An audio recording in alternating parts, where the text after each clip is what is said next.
How are you, man? Good. How are you? I'm all right. I'll start out with the compliments because seriously, dude, you guys do it every single time. But this is just another amazing record, and as beautiful as it is, any other adjective, and I mean that in a complimentary way.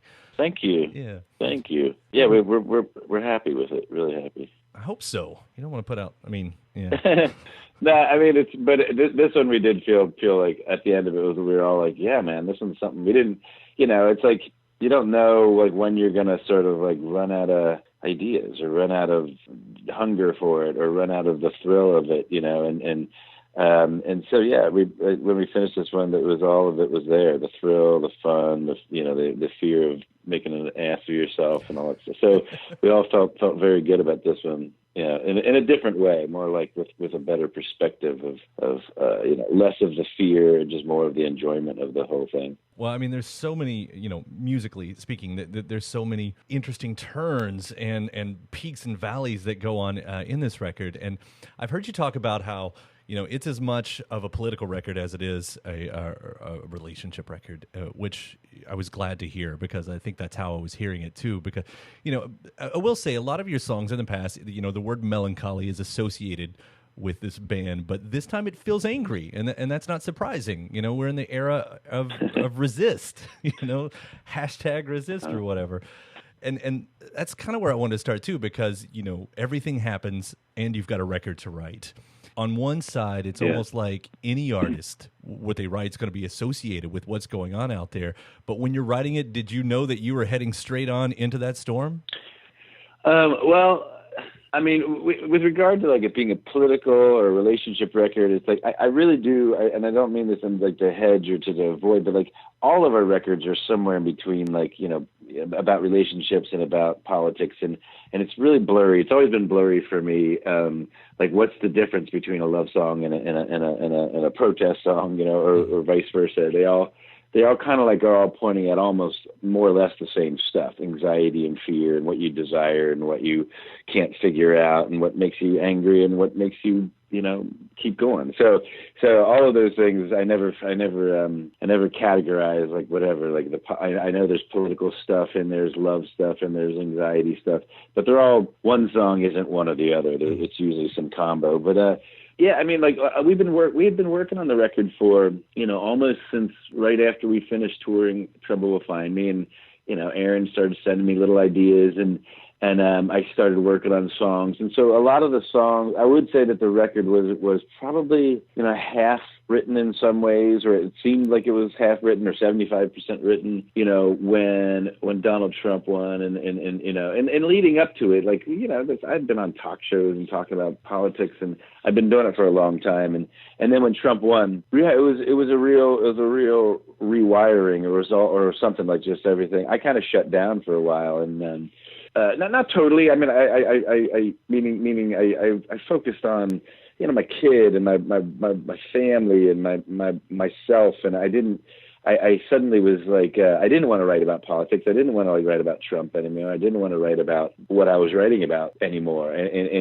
And so for a long time, I just started like writing about myself. It was like, because I had to start with that and the things that matter the most to me. And so from there, I slowly started like putting it all back together from a lyric perspective. And musically too, I think it's just like in every sort of way, emotionally, artistically, romantically, I think everyone's tables just got flipped over a little bit, or at least a lot of people's, like many of the people I know and love and close to, Trump's victory, and Donald Trump becoming president of the United States, and all that entails, and all that means, and this all the things that reveals about us as people and as a country, really, really, really sent many of the people I know and all my trusted sort of like, minds and hearts, the people I go to, just sent everybody into a total tailspin. And so I feel like there was a long period of like hibernation, and I keep thinking, and so there's a lot of stuff about sleep on this record, and a lot of stuff about, I don't know, just about like trying to pick apart the elements of love and the elements of bravery and the elements of your own understanding of identity, and so just totally went to just like, because the rest of it was just too hard to process, it was just too hard to stomach. It was really too hard to choke down what was happening to the country and to the world and to the planet and everything. And so, but then slowly that turned to that, all that stuff, that rewiring started making sense, and so the record came out on the other, like a totally different sort of thing than it would have been, definitely. So it was kind of like it was one kind of larva before, and then when Trump won, it went into a kind of cocoon that it didn't expect to do, and then turned into a totally different sort of insect on the other side of it, or creature than we expected. So that's a long rambling mixing of metaphors is like kind of what happened there. It's a good answer to the question, is what it is. And I'll say, there's a famous Bob Dylan quote that says, every song is a protest song, which is sort of what you were saying right there, which I found really interesting there, too. I mean, he also liked to play with the press, but, I believe what he says, too. I mean, and I think every honest attempt at like every like decent work of art or whatever, even like a great TV show or a great novel or a great painting is an expression of protest against the way things are, in some way, meaning it's a piece of fiction trying to look for something or look for an answer that doesn't exist, even if it's just looking for a bit of laughter or a bit of like happiness, or there's a picture, it's a painting of a sunset, that was a protest painting because it was like it needed to hold on to that sunset, and when in real life you can't. Yeah. So I totally buy into that, and I believe that too. So I don't ever like when things are like categories are like, oh, they're political songs, or that band is a political artist, or that kind of thing. Yeah, but there are. Although I also don't care. I also don't care about these labels either. I'll wear them all. I don't care. But there are moments on here that I will say is well timed to reflect how we feel. With all of that said, like when the first time I heard Turtleneck, which I did not expect a song like that specifically on this record, and it was almost just like one of those great releases, just an explosive moment. Yeah, that came really late. That came like sort of after maybe like I mean, that was definitely, that song is the most just like basic visceral reaction to Trump, and it's not even really that much of a academic or mental. It's not, I don't even know what half of it means. I can't tell if it's about sex or about just fashion or about racism, or I can't tell what it's about. But it's just one of those things that came when I finally came out of like the fog of sadness, and then I was able to muster the energy for anger. That's when the song came out. Yeah, the 12 steps: sadness, anger. That's what this record sleep, is. 12 steps of the National. Repeat, get drunk, have sex, repeat. So yeah. And so when I got to that phase of anger and just catharsis or something, that's when Turtleneck happened. And it's funny, none of us expected we didn't expect to ever write a song like that again. And it just felt like it was I wrote a lot of angry songs like that, like Available and Able and stuff like that. And I didn't feel that anymore. I didn't feel those teeth, I didn't have that kind of anger anymore until recently, So that, yeah, Turtleneck was not something any of us expected either. And I can't even tell about how I feel. It's so fun to perform. When I'm in my 60s, that's going to be another weird one to perform, I think, but we'll see. I often wondered that about an artist, if there's any kind of foresight when you do something like that. Like you have one of those like high range parts where you've got to hit the highest note in your, that possible, and it never occurs to you, and it shouldn't, by the way, I think, like, oh God, how am I going to do that in 20 years? Because then you would miss the point of greatness, I guess. But well, it's some of it is like, it's not so much the notes. I never care about the execution. It's the sentiment. It's the idea. It's like sometimes very well you're going to be really humiliated by even having this feeling or writing this lyric, and like, am I really gonna sing that out loud when I'm, hopefully older and wiser? And that's what's so funny about it. But because you would see Leonard Cohen, sing these songs about his heart on, right. Don't go home with your heart on, and he's like an old man singing about that. Right? And for him, it probably was certainly still a prescient topic, but but it was like, so there are things like that. There are a lot of songs like that sometimes I'm like, yeah, God, I'm gonna be embarrassed if I'm so lucky to be performing these songs into my 60s and 70s.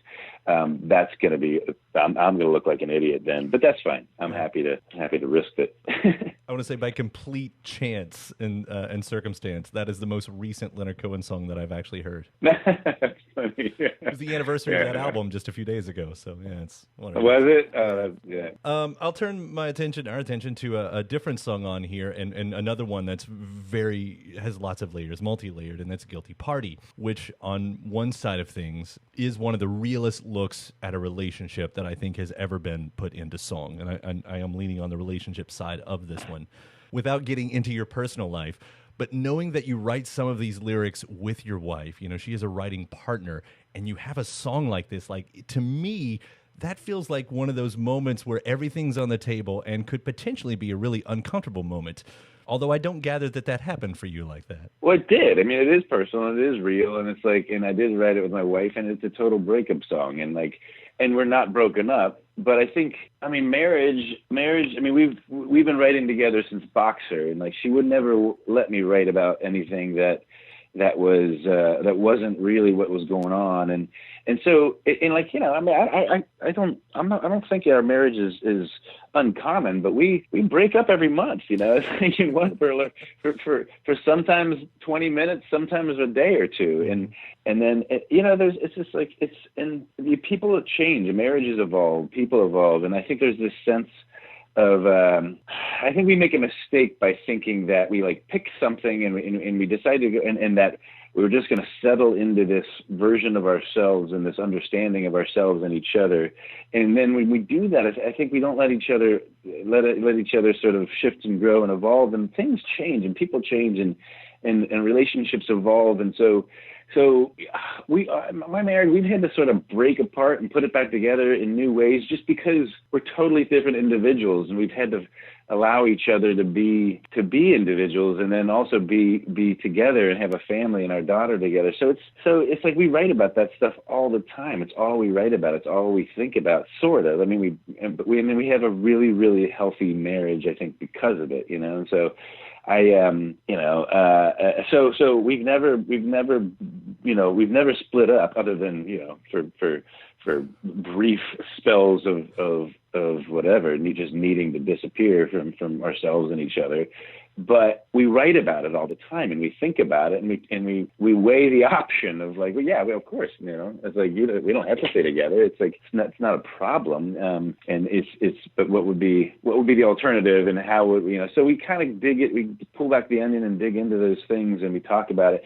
And I wrote most of that, and then let her hear it, and she was like, that's an interesting one. Let's take that all the way. And so she helped finish it, and it's just why we're married. It's like we're just like we're totally crazy about each other's ideas and courage and that stuff. That's why we fell in love in the first place. It sounds extremely healthy to do that, and I feel like therapists should use that as some kind of in couples therapy, that it should be a practice. It's interesting. No, I would not. We are certainly not any kind of couple that any therapist should use for any sort of model. Believe me, that's not a good idea. No, wait. Does she get royalty cuts as a writer? That's a good question. I'm not going to ask that. She's never asked her lawyer, and I've never asked her to ask her lawyer. No, because we have the same lawyer. I mean, she's always been credited, but no, there's not an extra. There's not really an extra piece of the pie for Corinne at all. But it's kind of funny. She's been somebody who, like, I always say, like, I write 90% of the lyrics, but she writes 75. I write 90% of the lyrics, but she writes like half of the really good ones. Yeah, and not only that, it's just she's always there just about tone, and like when I sing it, she's like she's a great sort of singing coach in terms of like trying to get the right sentiment with it, get the right personality. She'd be an amazing director, an acting coach, and stuff like that. So because a lot of singing is trying to channel the truth, and to really be inside the song. And I do that live. It's almost like method singing. You try to actually really, really believe the song and pretend, like, be there in the moment where you're saying it for the first time to this person, or they're saying it to you, and try to be there every time you're on stage. And she helps do that. She's good. She's just good about like zeroing in on and remembering what the heart and the center of the soul of the idea is, Yeah, well, don't let me blow too much smoke up your ass when I say this, but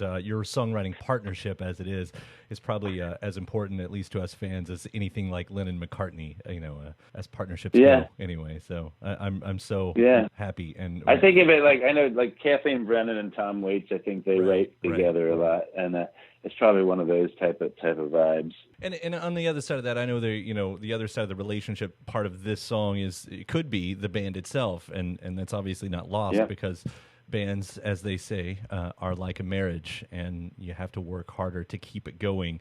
And to see the National outlast so many of your peers, it started around the same time. I almost feel like this song is sort of an interesting testament to all of that, for the career. Yeah. A lot of the stuff is sometimes I think about. I feel like sometimes I'm singing about Aaron or Brian or the band or, just whatever. It's like, there is, or like the label or other people. It's like it's not always. All these things are kind of really when I'm listening to them or performing them or even recording them. It's a pretty fluid sort of, who and what everything's about, but the emotional sort of center of it all is all genuine and truthful. I guess the emotional part of it. Yeah, and, if you take some of these lyrics that people will call dark, and you try to put them into more of a funny state, which you've been able to do with your lyrics off and on throughout your career too.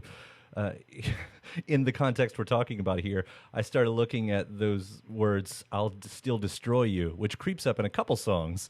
And I thought, isn't that a funny thing to say, as you're in the bus with your band members and it's getting heated?